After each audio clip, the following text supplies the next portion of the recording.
PNP personnel, meron ding 8 na senior officials ng Duterte administration, including Duterte himself, na implicated dun sa kaso. So yan po yung bago.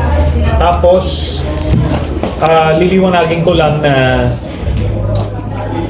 yung ICC po ay may engagement po sa amin dahil kami po yung isa sa unang nag-file ng communication.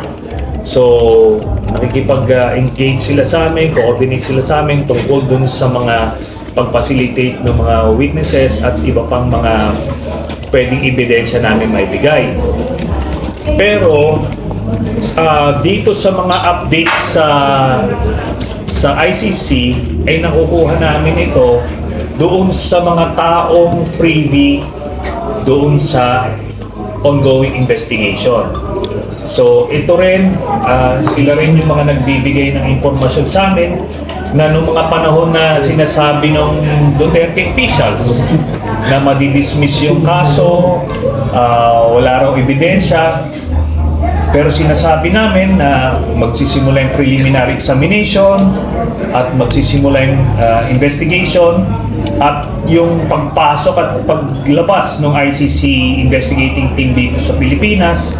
So lahat po ng naipasa namin na impormasyon sa publiko ay accurate naman. No? Kaya ito nga, pag sinasabi namin na na-issuehan ng summons itong mga PNP personnel at meron na pong nag-cooperate, no? Meron na pong nag-cooperate dun sa mga kinausap ng ICC, kaya buong-buo na yung kaso. Kaya nga talagang it's just a matter of months of judicial killings when he was mayor. Pero nung nag-mayor si Sara Duterte ay nagbigay siya ng bagong direktiba ayon sa salaysay ni Arturo Las Cañas na ito na yung tokhang version ng EJ case. At merong ebidensya laban sa kanya at ito ay hindi pa disputed as of now. So ganun yung nakikita natin by batches. Unang batch, isa lang. Pangalawang batch, baka 3 o 4. Then, yung mga ibang implicated na PNP officials. May binagit kay June and July. Ibig sabihin ba yung June yung first batch, July yung second batch? Hindi natin masabi. Sa totoo lang, ito estimates lang ito based dun sa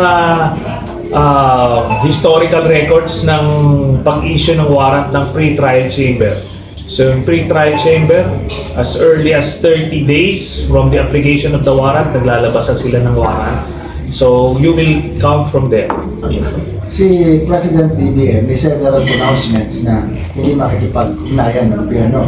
And I think Justice Secretary Rimulya binantaan pa yung mga taga-gobyernong makikipag-participate sa ICC investigation. Anong epekto nito sa kaso kung meron? Ako naniniwala na si President Marcos ay magbabase ng kanyang desisyon doon sa mga prevalent circumstances. Kaya nga palagi ko sinasabi, he will say what he needs to say, but in the end, he will do what he needs to do. No? At through the past several months, nakita natin, noong una nga, sinabi niya, kinukonsidera na pumasok muli sa ICC ang Pilipinas. At ano yun? So, iba yun dun sa eventually sinasabi. Pero in light of the political developments now, I think, maaring magbago pa ang isip ni President Marcos. Depende sa circumstances pag lumabas na yung warrant na yan. Itong kasong ito was written in bloodshed. Pag ba in-arrest ito, magkakaroon ng bloodshed? Not necessarily, no? Kasi ano nga yan, ano? Depende yan kung gagawin yung pag-aresto, let's say sa Davao, or kung magbabarikada sila doon, maraming scenarios. Pero ako naniniwala na pag lumabas yung warrant of arrest, padadaanin ito ng ICC sa Interpol. At ang Interpol, meron tayong obligasyon. Kasi international agreement yan. Kailangan natin i-honor yan. At kamakailan lang, humingi tayo ng tulong sa Interpol para kay Tevez. So, ganun yun eh. Mag-reciprocate ka. So, naniniwala tayo pag nilabas yan at in-issue through the Interpol, mag-file yan sila ng petition for TRO sa Korte Suprema para magkaroon sila ng oras dyan. Pero, ano lang yan? It's just a matter of time. Eventually, lilipas yung TRO na yan. If at all. Ano? At ang mga scenarios available kay Duterte ay either lalabas siya ng bansa, tatakas siya, kagaya ng ginawa ni Tevez, or magtatago siya, kagaya ng ginawa ni Kibuloy. No? Pwede siya magtapang-tapangan at magbarikada siya sa Davao, pero idadamay pa niya yung mga taga Davao pagka ganun. Kung sa kanya, magpakalalaki siya, nag-utos siya ng pagpatay eh. At saksing buhay yung buong Pilipinas doon sa pag-utos niya na yon. Pinagmamalaki niya yon. Di, kailangan lalaki niyang tanggapin itong consequences ng kanyang actions.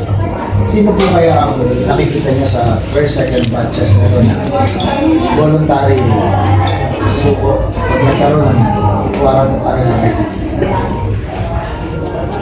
Wala akong nakikitang susuko dyan. Palagay ko gagawa ng paraan yung mga yan. At kaya nga related ito dun sa ongoing destabilization plots na nangyayari, na ilan yung mga attempts na pagpatalsik kay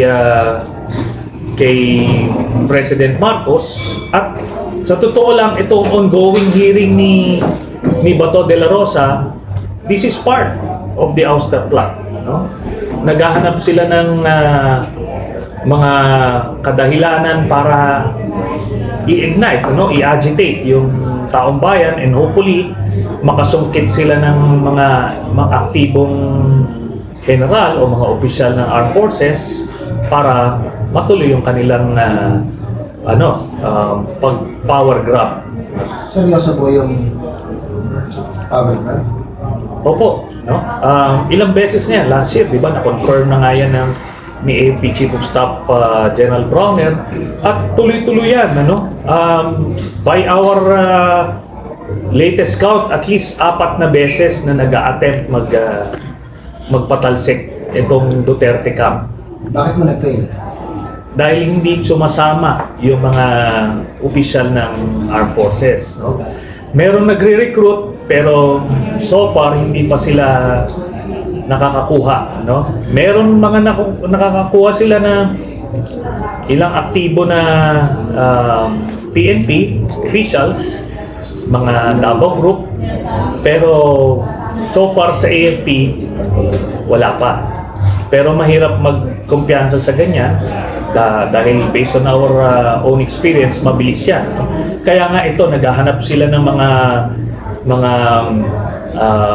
issues na pwedeng mag-agitate ng sandatahang lakas at ng taong bayan, and hopefully magkaroon sila ng kanilang version ng people power, coup d'etat, withdrawal of support, at kung ano man.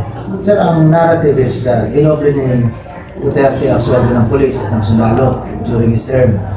Does it mean or that equate to his popularity among the ranks? Maaring popular siya nung siya ay nakapwesto. We will concede that, no? Pero nung nagkahiwalay na sila ni President Marcos, hindi sumama sa kanya yung AFP at ang loyalty nila doon sa chain of command at sa konstitusyon as it should be, no? Tayo, namumulso tayo constantly sa armed forces, wala silang reason na nakikita para patalsikin si President Marcos. Besides, pro-China si Duterte at alam nila lahat yan. Factor po yung China sa ginagawa nila. Yes, for sure. Dahil ang sentimiento ng AFP is towards our democratic allies, no? At hindi sila nalapit kailanman sa China kahit nung panahon ni Duterte ay pilit silang nilalapit sa China. So, alam nila yung ganong mga galawan at predominantly anti-China ang AFP. How extensive yung kanilang stabilization plan? It's very serious, no? Sabi ko nga, may mga nagre-recruit na mga kilalang personalidad na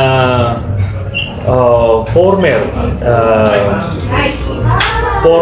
senior officials of the AFP and the Duterte administration.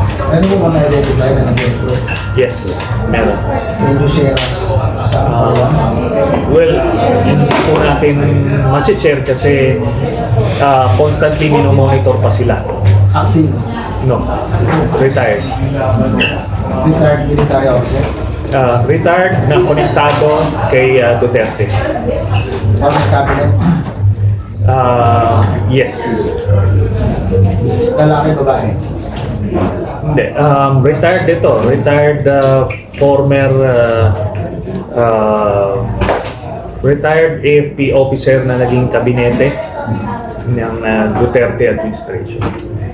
Pero sa tingin nyo na-check ito ng militar? IFD? Na-check ito? Yun ang nakakalap namin from our sources na minomonitor itong mga ito. May economic sabotage din po ba sila ginagawa? I believe, well, based dun sa information na nakalap namin, mga Davao Group din yung mga nagmaniobra doon sa pag-increase ng presyo ng sibuyas, sukal at iba pa. So, they're also good. Isa pang tanong, medyo makalat ako, pasensya na. Ano yung ginagawa ni Senator Bato na yung investigation, part ng destabilization? Yes. Ako ay naniniwala na parte ng destabilization efforts itong ongoing hearing ni Senator Bato de la Rosa. Part ng kanilang communications plan ito yung nakikita nilang isang posibleng mag-agitate sa taong bayan at sa mga membro ng AFP, no? They're hoping to break through para matuloy na yung kanilang ouster plot at pagka napatalsik nila si President Marcos, iuupo nila si Sara Duterte. Sir, medyo may ignorance or innocence. Paano mapapatalsik ang Pangulo through that Bato investigation? Ito, part lang ito ng communications plan, no? Ito para painitin at paingayin ng gusto at ididikit dyan yung yung economic situation natin. So maghahanap sila ng paraan para nga mahila nila, makumbinsi nila ng taong bayan na umaklas, no? At more importantly, para makakuha sila ng suporta sa AFP. Sir, isa pa, ayun tayo sa kulit ko. Nabanggit yung June, July, lalabas yung, at least yung first batch ng arrest warrant. So, meaning ng destabilization yung mag-peak as June arrive. Palagay ko coincidence lang yan. Kasi itong pag-escalate nila ng kanilang destabilization efforts, magko-coincide ito doon sa June 30 na date kung saan magto 2 years na ang termino ni Vice President Sara Duterte, and therefore kung makakapwesto siya after that, eligible siya for re-election sa 2028, just like what happened no kay GMA. So, tinatarget yung 10-year rule. Yes. Isa yon sa tinatarget. Kasi sinusubukan nila before kung natuloy yung kanilang coup, rebellion, withdrawal of support, people power, kung ano man, ay pwedeng si Duterte mismo ipepwesto nila, or kung via impeachment, si Sara Duterte ang ipepwesto nila. So, yun yung kanilang mga options. Sabi sa arrest warrant na maaaring lumabas, naging crucial pa rin ang papel ng Supreme Court. Of course, alam natin kung sino nag-appoint ng 12 o 13 maestrado ng Korte Suprema. Yes, magiging crucial yung kanilang magiging desisyon paglabas ng warrant at idadaan ito sa Interpol. I can almost predict na magpa-file sila ng petition for TRO para siguraduhin hindi makagalaw yung PNP at maaresto sila. At yan ngayon ang magiging next milestone, no? Dito sa paghanap ng hustisya sa mga namatayan ng dahil sa EJK. Ngayon, kailangan din natin sabihin na yung Korte Suprema a few years ago, naglabas sila ng desisyon na basically affirming na may jurisdiction yung ICC noong panahon na miyembro pa tayo, no? At sabi nga doon, hindi dapat valid yung withdrawal kasi unilateral on the part of Duterte yung ginawang withdrawal. Kailangan may concurrence pa rin ng Senado. Pero ginawang moot and academic yon kasi naging effective yung withdrawal nung March of 2019. So since from November 2011 up to March 2019, miyembro tayo. Nagdesisyon na yung Korte Suprema doon, 15-0. So it would be very difficult for them also to kumbaga overturn their own decision. Plus the fact na kung idadaan sa Interpol yung warrant of arrest, again, kahit na hindi tayo miyembro ng ICC, pero miyembro tayo ng Interpol. May international agreement tayo. Ang ICC naman may cooperation agreement with Interpol, kaya pwede sila magpasa ng red notice dyan.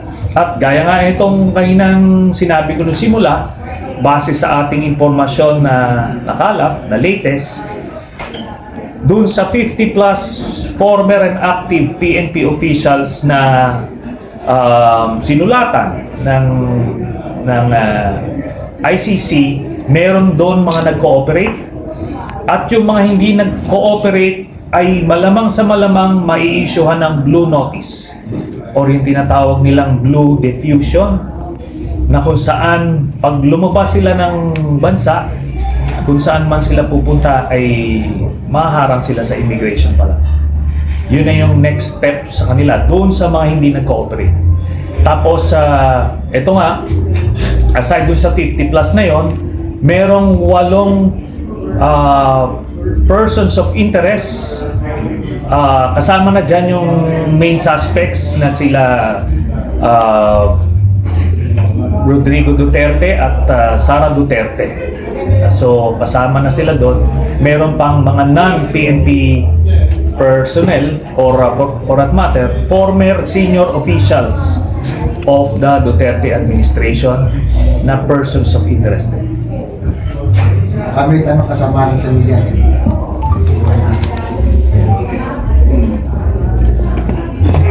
So kapag sinabing cooperate, ano exactly yung ibinigay nilang info or cooperation na binigay nila doon sa ICC?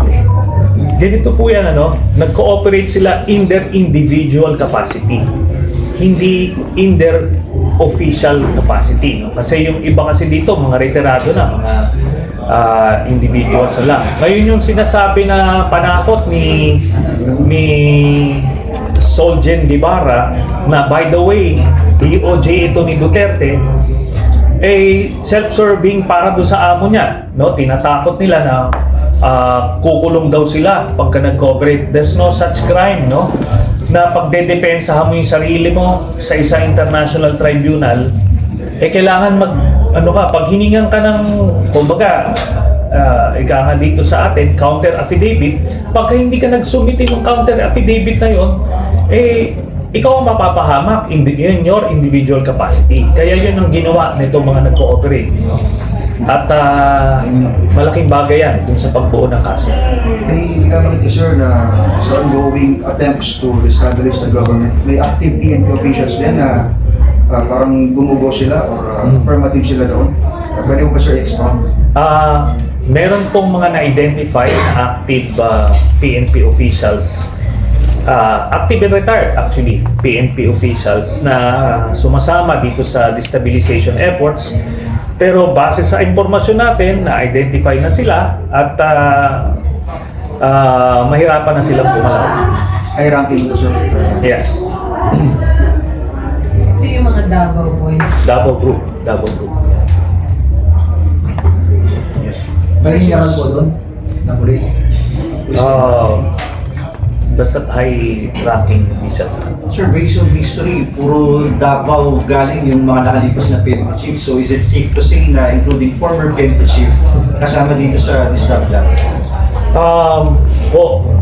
Yes, retired. Yung retired na mga PNP chief, merong nasama. Hindi kasama rin ang PNP chief. Ilan po? Ilan? Ako dapat di ko na nga nasabi yun, pero Kasi puro Davao lang naman sila eh. hindi, meron namang hindi, si General Eliasa for example, di naman kasama, di ba? Yung bago sa dire-diretso yun. So basta may mga na-implicate dito sa Ouster plot na ito, na retired and active high-ranking PNP officials. Kumusta yung effort nila so far dun sa destabilization plan? So far, since hindi sila nakakabutas pa sa AFP,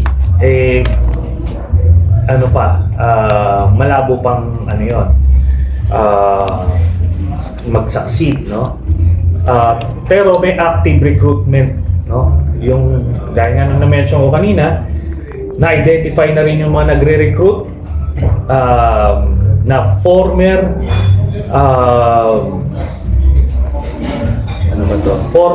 senior officials din ng Duterte administration na retired AFP rin.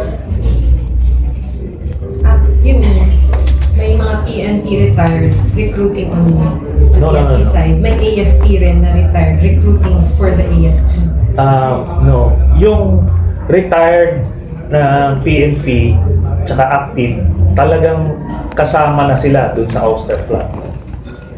Yun namang retired AFP na former senior officials ng Duterte administration, sila naman yung nagre-recruit sa active AFP officers. Pero so far, wala pa nga sila na-recruit based dun sa aming information. Where are you basing all of this information? Well, alam naman siguro ng karamihan na I came from that, tapos yung mga kaklase ko, mga active pa rin, no? Marami tayong kilala sa iba't ibang units ng armed forces. So, yun. So, Sen, ibig sabihin, hindi naman sila nagsusumbong sa'yo na may ganito or napag-uusapan siya formally na may ganitong nangyayari? We have our ways of getting information. Tapos, Sen, yung mga nagsasabi sa'yo ng ganitong information, how reliable are they? Are they in active service? That's why, and in the right position to tell you all this information? Yes. So, may proseso po tayo ng pagkalap ng impormasyon at meron din tayong proseso pag-validate ng impormasyon. At si Chief of Staff na nag-confirm niya late last year, na may mga nagre-recruit nga, no? But ano siya, ongoing siya and active yung recruitment. Kaya yan, yung mga maisog rally na yan, itong hearing ni Bato de la Rosa, lahat yan part ng communications plan nila yan pag-agitate ng political environment. Ano yan requirement yan doon sa mga ganyang ouster plots, no? As everybody would probably know, galing tayo sa ganyan. Sen, may nasabi ka kanina na may nakuha ng mga active personnel in active service na Davao Group. PNP. PNP. Na-identify. Meron ng mga na-identify na active PNP personnel na Davao Group na involved dyan sa mga ouster plots. Mga ilan to, Sen? Konti lang naman. Pero the point is, meron. You mean identified na sila? So, Identified na sila. are they holding key positions in the PNP? I can't say. Basta't hindi na siguro makakagalaw yun.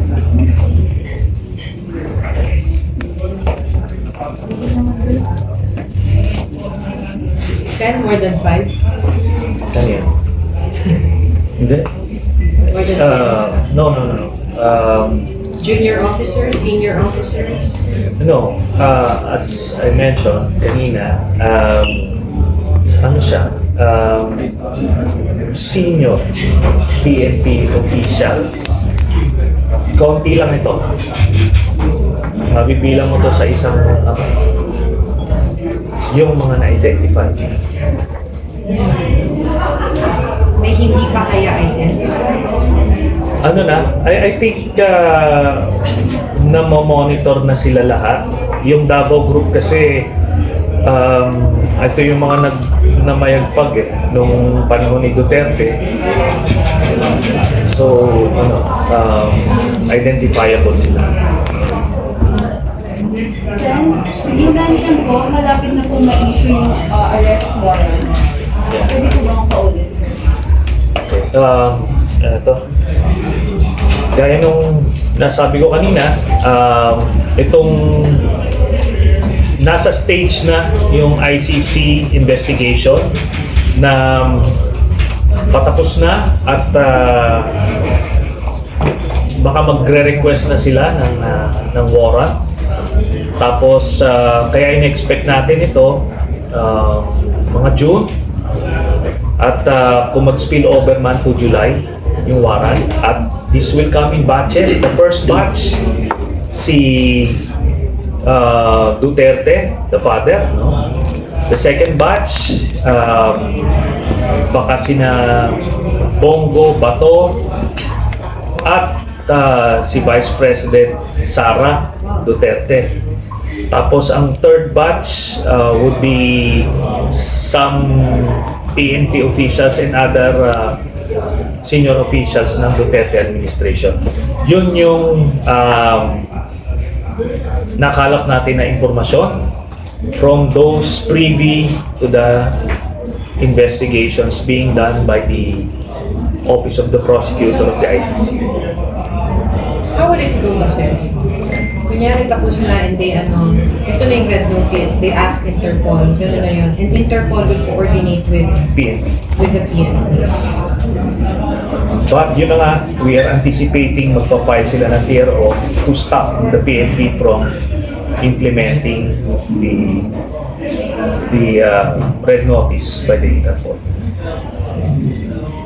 Sen, pa-explain lang, di ba, yung pag-issue nila ng red notice, doesn't necessarily mean na tapos na yung hearing eh. Di ba ganun ng ICC? Parang during hearing, gusto nila hawak Nila. Hindi magsisimula yung hearing unless hawak nila yung akusado. Walang trial in absentia ang ICC Kaya ganon. Ngayon, sinabi ko rin kanina na a few weeks ago, I announced to the public that more than 50 former and retired PNP personnel ay sinulatan o tinawagan ng ICC, no? At ilan sa mga ito ay ang ilan sa mga ito ay nag-cooperate in their individual capacity. Doon sa mga hindi nag-cooperate ay malamang may issuehan sila ng tinatawag na blue notice from the Interpol or blue diffusion, no? Ito yung paglabas nila, maaring hindi timbrehan itong ating National Central Bureau sa PNP. Paglabas sila ng bansa ay ma-hold sila sa mga immigration counters. Ayan po yung blue notice. Sorry, clarify ko lang. Dito sa kasama sila Senator Bato and Senator Bongo sa ouster? No. Ang sinasabi ko, yung communication plan nitong ouster plot laban kay President Marcos includes itong hearing na ginagawa ni Bato de la Rosa. Part ito, pati yung mga maisog rally, lahat ito ay para i-agitate yung taong bayan and hopefully makakuha sila ng mga active members ng AFP. Hindi kasama sila. I'm not saying that. I'm just saying yung hearing itself at the way it's being conducted, part yun. Kasi alam nyo, nagsenador naman tayo, nag-iimbestiga rin naman ako. Hindi po ganyan, no? Hindi ka magkakandak ng motu proprio Senate investigation na hindi naman national emergency. Kaya ka nagmamoto proprio dahil hindi mo na maaantay na makapag-file ka ng resolution at i-pass on first reading, ma-refer doon sa committee mo. It should have national importance or emergency or urgency to warrant a motu proprio investigation. Tapos dapat, kung ganitong mga klaseng impormasyon yung makukuha niya, dapat nagkaroon muna sila ng preliminary vetting ng preliminary research, vetting, investigation, dun sa documents, tsaka yung witnesses, bago mo ihaharap doon sa Senado. No? Hindi nila ginawa yan, obviously. Kasi ang tanong dito, ano ba yung gusto mong ma-prove dito sa investigation? Nung panahon ni Duterte, inamin niya nga mismo na addict siya sa fentanyl. Tapos nagmamariwana siya. Hindi naman kami nag-conduct ng investigation doon. Di ba? Ang importante dito is impeachable ba yung offense? Kung meron kang gustong imbestigahan, no? Ano ba yan? Betrayal of public trust ba yan? Or corruption ba yan? No? Wala, it doesn't make sense Nangangapa siya dun Parang talagang binigyan lang niya ng platform yung mga binabalita nung vlogger ni Duterte. No? That definitely does not warrant a Senate investigation. But, kaya nga, kaso, kung ilalagay mo siya dun sa konteksto na part ito ng communication plan for the ouster plot, then, doon lang magkakaroon ng sense. Yun.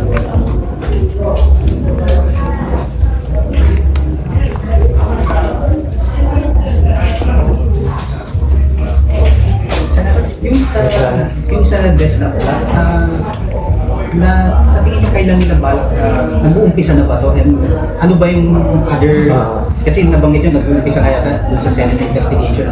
Ano pa yung ibang balak nila? Okay, ito, yung sinabi ko kanina, based dun sa aming bilang, siguro pang-4, pang-5 beses na nagsubok silang patalsikin. So, ongoing, ito, this is an ongoing roster plot. So, mga pang-4, pang-5 na tayo dito. Ngayon, itong June 30 kasi, things will drastically change. Kasi sa June 30, pwede nang eligible si Sara Duterte for re-election. Assuming makapwesto siya as president, parang Gloria Macapagal-Arroyo. So, yun po yung... Sir? Ha? Sir? Gets what he said. No, pag 2 years, di ba si GMA dati, GMA nakapwesto siya January of 2001. That's 2.5 years dun sa kanyang term. So nag-assume siya less than 4 years as acting president. So pagka ganon, less than 4 years ka mag-assume as acting president, you are eligible to run for president in 2028. So si GMA na kaya siya ng 9.5 years. O yun. Ito ngayon. So, sir, they are attempting na by June 30 sana makagawa. Hindi, they have attempted and they continue to attempt. Pero ngayon mas may bagong dynamic kasi pwedeng pwedeng tumakbo for election. Sir, sorry to ask, medyo late lang, pero we all know naman yung closeness ni Senator Amy sa mga Duterte. Do you think, sir, parang wala siyang alam o what? Kasi patuloy po yung pagdepende niya sa mga Duterte. Palagay ko, to be fair kay Senator Amy, palagay ko yung closeness niya sa mga Dutertes is part of yung kanyang political strategy para sa 2025, para meron siyang boto sa magkabilang panig. Pero I believe it's a miscalculation. Kasi di naman siya i-embrace nun ng double vote, tapos malalagasan pa siya ng Marcos vote. So I don't think it's a sound strategy. Pero to answer the question, hindi siguro niya alam yung mga galaw ng Duterte camp dahil ang tingin pa rin sa kanya is an outsider. Sir, then who is behind all of this? Si Duterte. Si former President mismo. The attempt to oust yung mga ouster plots, who could be the brains behind it? Who's initiating all of this? Based on sa information namin, is the Duterte camp. No? Sino sa Duterte camp? Ano na yan? Kumbaga, it goes without saying. Hindi naman gagalaw itong mga to pagka walang imprimatur ni Duterte. And makikita natin dun sa kanyang mga public pronouncements. These are statements meant to agitate, to incite sedition and rebellion. At yun na yun. And he wanted to do this, he initiated this because, based on your the information that you got. Okay, ang pakay sa ouster plot ay para patalsikin ang presidente. Therefore, sino ang papalit? Yung vice president na anak niya. Yun po yun. You mentioned earlier there were previous attempts para i-oust si Pangulong Marcos. Gaano ka iba ngayon yung sitwasyon and gaano kalaking role yung gagampanan ng mga active and retired officials from the PNP? Okay. Ito, yung... ano ulit yung first part ng tanong?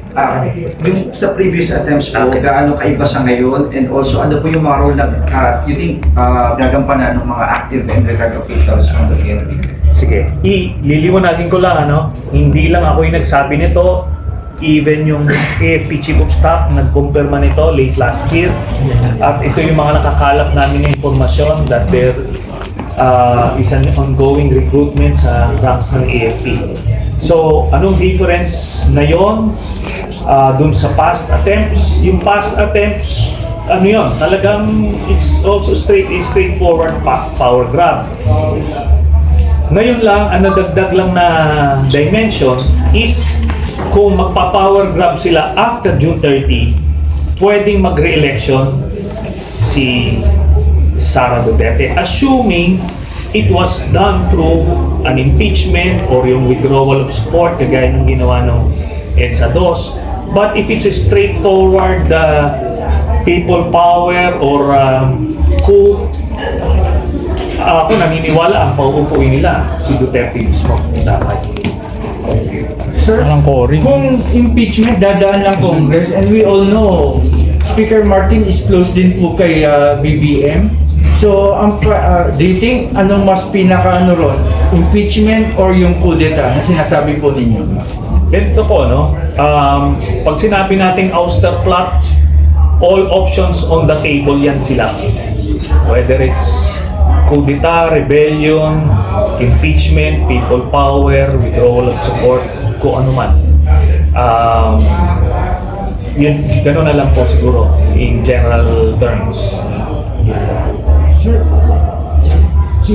Just to clarify, sir, no, yung mga involved in ouster plots, purely retired and active PNP, or meron din sa militar?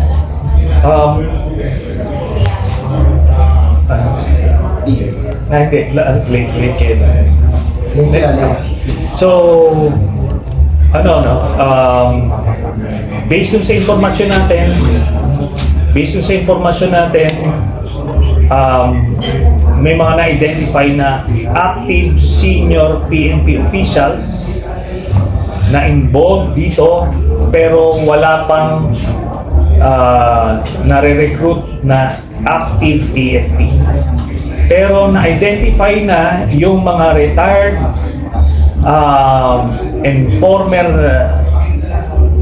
cabinet or senior officials ni Duterte na nagre-recruit sa mga active AFP members. Pero since last year, wala pa silang nare-recruit. Sir, naanin nyo rin yung sa... Kasi sinabi na ni Senator Bato, I don't know sir kung you're saying about the PIDEA leaks hearing po, no? Sinabi na po ni Senator Bato na walang politics, no? Wala siyang kikilingan, wala siyang... Hindi siya natatakot sino man ang mababangga niya. Do you think it's all for a show lang talaga? For sure, ano? Kasi una-una binigyan niya ng platform yung isang social media rumor, issue, nilagay mo sa Senado, ginawa niyang mainstream eh. Di ba? Sabi ko nga, hindi ginagawa yung ganong klaseng investigation. Kailangan meron kang preliminary research na gagawin. Tapos kung na-validate mo na yung mga dokumento, yung mga testigo, then magpa-file ka ng resolution. Bakit? Ano yung national emergency dun sa issue na nilabas niya to warrant a motu proprio Senate investigation? No? It doesn't make sense eh. It doesn't make sense. Kaya nga, pero, yun na nga, base nga sa impormasyon namin, part yan ng communication plan for the ouster plan. Kaya ginagawa. Ngayon yung sasabihin niya, walang politika. Ano yan? Kalokohan yan eh. Sir, kung ito yung motu proprio investigation, ang pinagit mo, almost walang validation. So pwedeng mag-play ng video na deep fake.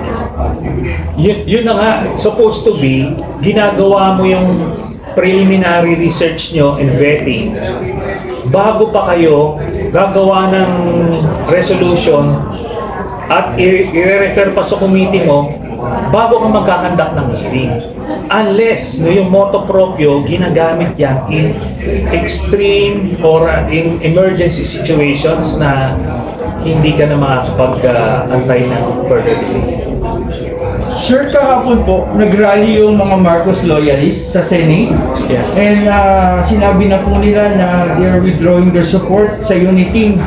Magiging loyal na lang sila kay BBM. Do you think, but ang issue po nila is on the ICC na payagan na pumasok na rito, imbestigahan si Duterte. Ito po ba part naman ng counter action ng kampo po ng mga Marcos? Palagay ko, ganyan yung magiging reaction nila kasi inaaway na yung kanilang principal, no? Kaya ito naman yung kanilang balik. Pero ultimately, magiging, kung lakas-lakas na nila yung boses nila, I'm sure pakikinggan sila ni President Marcos. And in that sense, papapasukin na yung ICC. Gusto natin yun.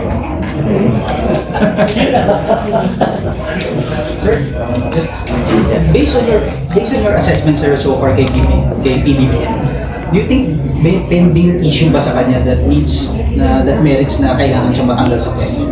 So far wala. Walang reason, and yun din ang dahilan kung bakit walang nare-recruit na active AFP members, kasi walang dahilan para patalsikin si President Marcos. Ako nagrebelde ako twice over, kumpara dun sa mga kadahilanan namin noon, ngayon wala talaga tayong nakikita pa. And in fact, maraming happy na AFP dun sa foreign policy position ni President Marcos, and pati yung approach niya sa AFP modernization. Sir, you're from the opposition, alam naman natin yan, no? Nagkaroon na po ba kayo na parang na-anticipate nyo na yung possible backlash, yung mga kritisismo po? Dahil alam naman natin na opposition kayo, and BBM po is, nung last election po ay kalaban. At kayo pa po itong nag-voice out ng Desktop Plan against the Marcos. Tayo naman, kilala naman tayo ever since Kung nasa tama ka, di nasa tama ka. At titindigan natin yon. At makita naman natin, even si Senator Risa Hontiveros, na siya yung tinitignan namin na leader ng opposition, pagka maayos yung polisiya ni President Marcos, sinusuportahan niya yung West Philippine Sea Policy, for example, no? Pero pagka yung mga polisiyang ikasasama ng taong bayan, di nakabantay rin ang opposition to make sure na lahat ng magiging mga policies would protect the interests of the Filipino people. So ganun lang po yun. Ganun yung traditional independent opposition ngayon as represented by Senator Risa Hontiveros. Pero yung de facto opposition nila Duterte, ito talagang auster ang gustong gawin lang. They don't care about the policies. Kukontrahin nila lahat. Basta importante makabalik sila sa pwesto. Sir, are you ready to sit down with the Marcos camp and discuss this po? Kung ano man ang info nyo, are you willing to share it with them? Alam nyo, nung eleksyon, magkabilang kampo kami ni President Marcos, pero historically, when we were in the Senate, may maganda samahan naman. So, hindi naman mahirap yun kung ikabubuti ng bayan yung pinag-uusapan. Okay. Thank you po. Thank you. Okay. Sir, thank you. Thank you po. Thank you, sir. March 30. Sir, may tawag pa dun sa June 30? July 30. End of the, ganun? Wala kasi ongoing Plan, something. Kasi ongoing yung plot nila since last year pa. Oakland 630. Oakland second term? Okay. And sir, Nakabot naman kayo lahat, no? Inulit ko naman. Di ba yung ICC? Yes, sir. Mga tatlo. Si Mari yata, ibang siya ka napuntahan. Traffic sa